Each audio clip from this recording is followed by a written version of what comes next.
Hey, welcome everyone to the review of the Google Chromecast HD. If you want to see the written version of this review, you can find a link to my website in the video description. So this is Google's latest Chromecast unit with Google TV OS built in, but capped at 1080p.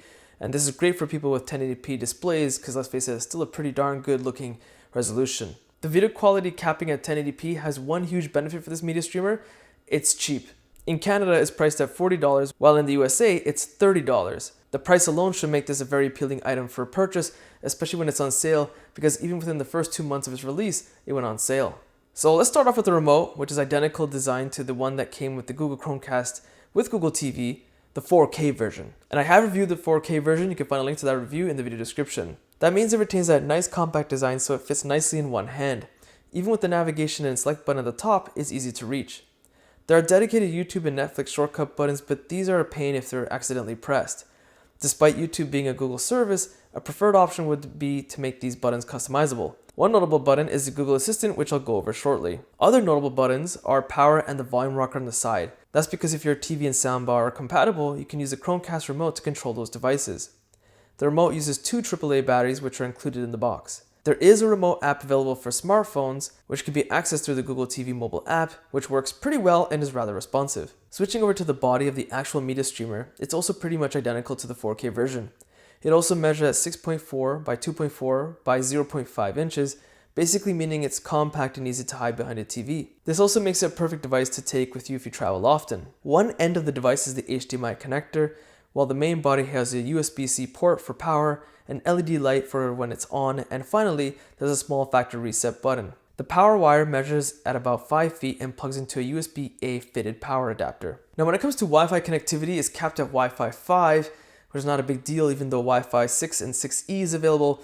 Wi-Fi 5 is completely appropriate given that this is a 1080p media player that's more than adequate enough to stream content at 1080p. Now when it comes to the remainder of the internal specs, I'm not sure what they are because Google has no official documentation online. There are a whole bunch of blog website posts speculating what the internal specs are. Because it's not official, we're not going to get into it. I don't want to provide any false information.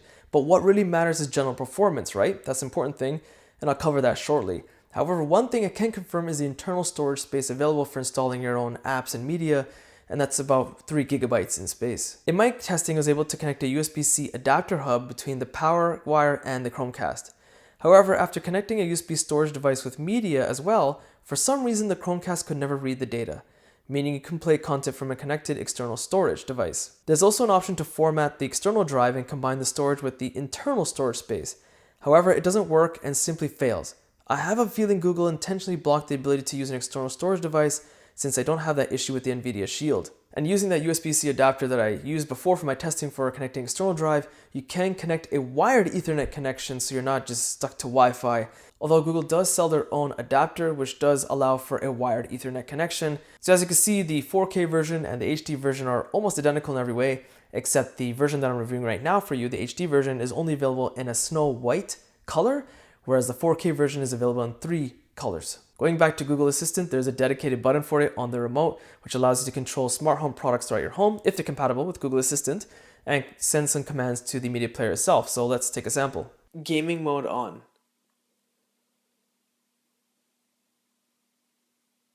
It's game time. Open Disney Plus.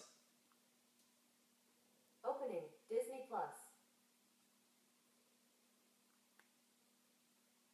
Doctor Strange.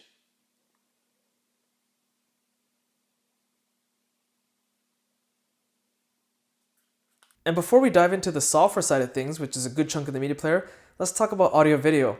When it comes to media playback, it caps at 1080p as I mentioned earlier, at 60 frames per second and in HDR.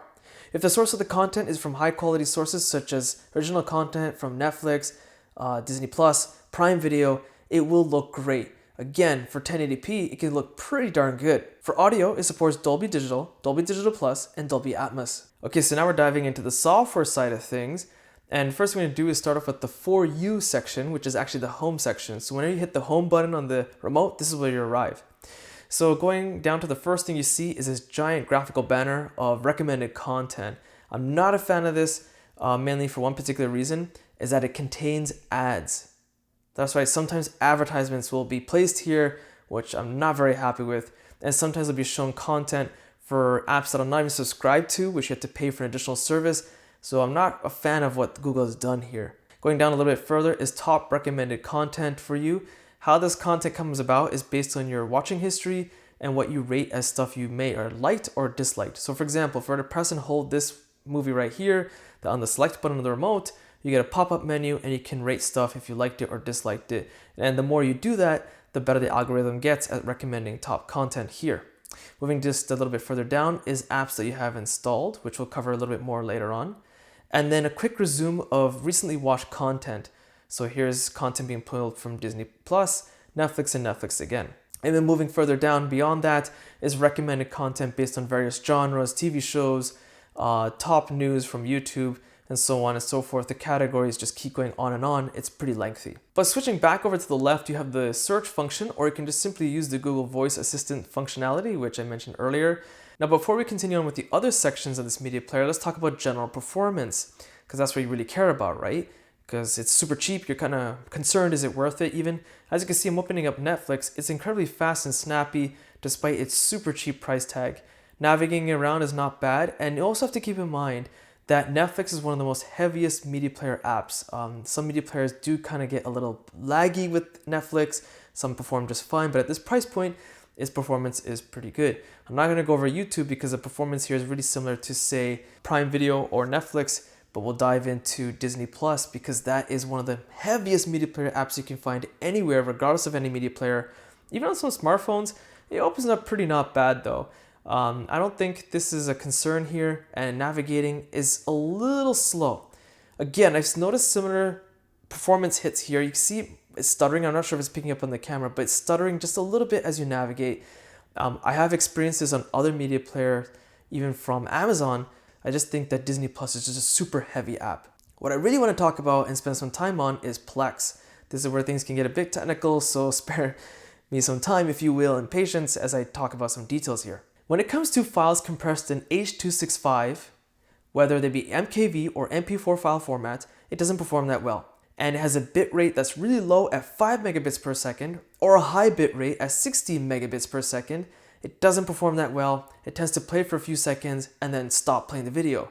In fact, sometimes the Plex app just simply crashes. And again, just to remind you, all this stuff is being streamed over my local network from my desktop because remember, I could not connect an external storage device directly to the Chromecast. It wasn't being accepted. Now, talking about H.264 compression in MKV or MP4 file format, performance is stellar. It's pretty incredible actually. Whether it be low bitrate files at say 15 megabits per second or even as high as 100, it performs amazing, almost flawless to be honest. What I'm going to demonstrate now is raw video footage from my camera. It's in H.264 compression, MP4 file format, 4K at 60 frames per second at 150 megabits per second bitrate. This is huge, okay?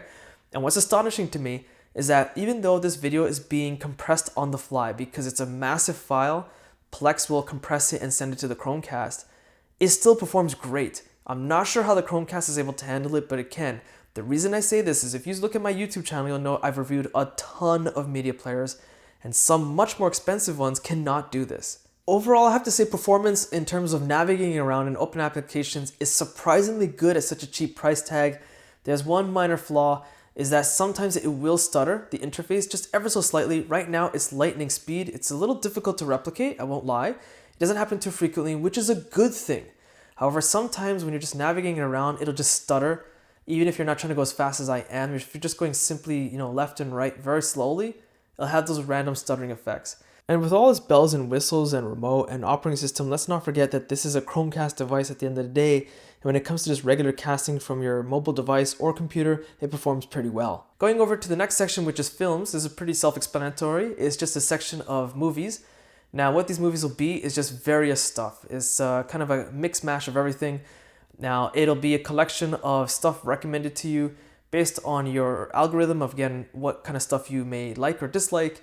Popular content that's pretty popular, like just on mainstream streaming services right now. And going down, you have various categories of various genres. Switching over to the TV shows section, it's a similar idea as films, except this time it's just TV shows. It's a collection of various genres and stuff you can watch from services that you might have been applied to. So I have Prime Video, I have Disney Plus, so here it is, of course. But some stuff you do not own, for example, this I'll have to purchase from the Google Play Store. I gotta pay $3.99. And switching over to apps section, that's exactly what it is. It's a collection of apps. You have some random recommended ones up here. And then the second banner will be the applications that you have installed. Why is it listed here in the home screen? So it's basically twice. I don't know, it's a bit redundant, but whatever, that's what Google did. The great thing about this media player is that it's powered by Google TV, which is, actually powered by Android TV at the core. Which basically means there's a ton of apps to download and install. Those could be media streamer apps, it could be games even, and even utility apps such as FX File Explorer and Send Files to TV, and I'll explain why. That's because you can also sideload apps. So I'm based here in Canada, so for example, I have CBC Gem installed. Hulu is not available here, but I was able to sideload it. That's because there's a method to do that. If you want to know how to do that, I'll have a link in the video description explaining how to get that done. It's not that difficult. If you want to look for more apps, you can go down here and search for it manually, or as you want, you can use the Google Assistant button on the remote and search that method as well. Going over to library, this section is pretty quick because this is just a collection of stuff that you own in your Google TV catalog, which I think used to be called Google Movies and Google TV Shows. They just combined it. So this is where your catalog is. If you want to just browse something and watch it quickly, it'll be located here. Switching over to settings menu, there are a couple of things we want to go over, not everything, because some of it's pretty boring, like adjusting color and other stuff like that, and audio settings. But you can switch to profiles. Now, there's good and bad to this. The first good is that you have profiles. You can switch between them, and having various profiles allows for some minor customization. And what I mean by that is that the content that's recommended to me based on what I've liked and disliked, based on the algorithm, will be locked to my profile. The other cool thing is that you can have kids' profiles. And this is what the kids' profile looks like, and it's pretty cool because you have some strong controls here. For example, you can control what apps they can or cannot install. You can lock it by a pin. You can also block the ability for them to exit their profile and go to yours and start watching R-rated content because you can lock it by pin. The only way to exit this is by entering the correct pin that you set. You can also set screen time, watching limits, and other cool stuff. Is definitely worth checking out. Now, there's one thing that's a big pain in the butt when it comes to profiles, is that in order to set up a profile, whether it's for another adult, teenager, or even if you want to set up a kid's profile, it must have a Google account.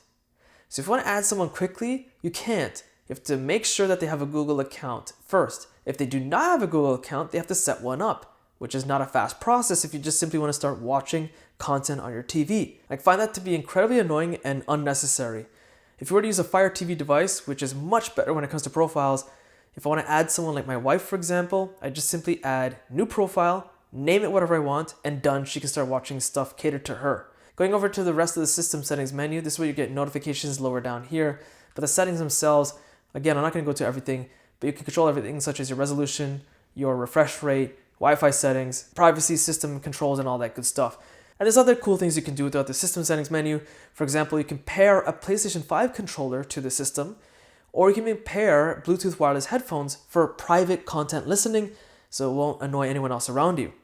Links to how to get both those done I'll put in the video description. I have videos explaining how to get both done, and pretty easy. And that's pretty much a wrap. It's hard to complain about a device that works this well at such a cheap price tag. And let's not forget, there's still many people out there with a 1080p display. 1080p still looks fantastic. So for those of you looking for something to spice up and make your old TV kind of more modern and fresh, this is probably the solution you might want to look at. Although if you're a fan of Amazon services and their ecosystem and their Fire TV operating system, and you have a 1080p display, they do have their own 1080p media streamer, which is close to the same price bracket as the Chromecast HD. You can find a link to that media player review in the video description. So if you're looking for a 1080p media streamer, this might be the option for you. And that's pretty much a wrap for me. So if you found this video useful, be sure to check out my social links and website link in the video description. Hit the like button, it does help, subscribe, and thanks for watching.